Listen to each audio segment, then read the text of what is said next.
जैसे होते हैं ज्ञानकोश। हमारे बंजारा भाषा में मेरे मित्र है आत्माराम राठौर, उन्होंने अज्ञानकोश नाम की किताब लिखी। तो बंजारों के बारे में दुनिया को कितना अज्ञान है वो उन्होंने लिखा। तो बंजारा भाषा की एंट्री में किसी ने डोमेन ऑफ लैंग्वेज में languages Banjara is language of knowledge में लिखा है कि आत्माराम राठौर ने अज्ञानकोश लिखा है।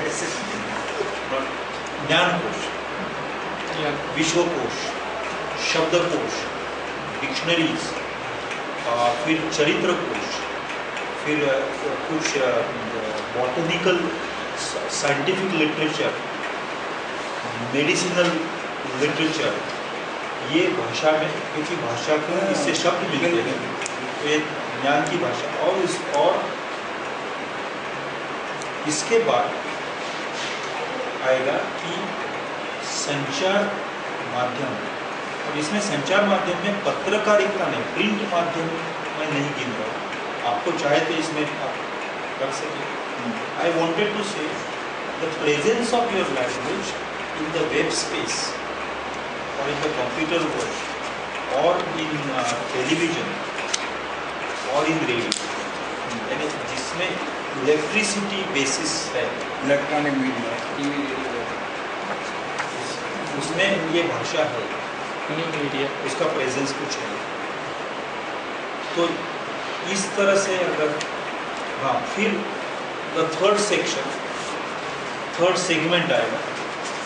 इसके लिए हिंदी शब्द आप लिख रहे हैं क्या, हिंदी में कैसे? थर्ड सेगमेंट आएगा, उसमें व्याकरण, सामान्य व्याकरण। बहुत बड़ी भाषा है तो डिटेल में व्याकरण है।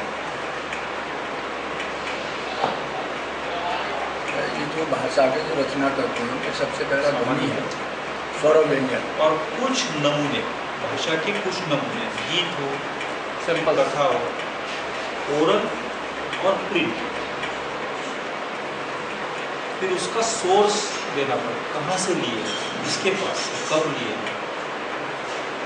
और मैं जानता हूँ कि हमारे में से कम आधे तो कवि है, लेकिन खुद की ही कविता देना लिंग्विस्टिक सर्वे में ये अनएथिकल माना जाता है।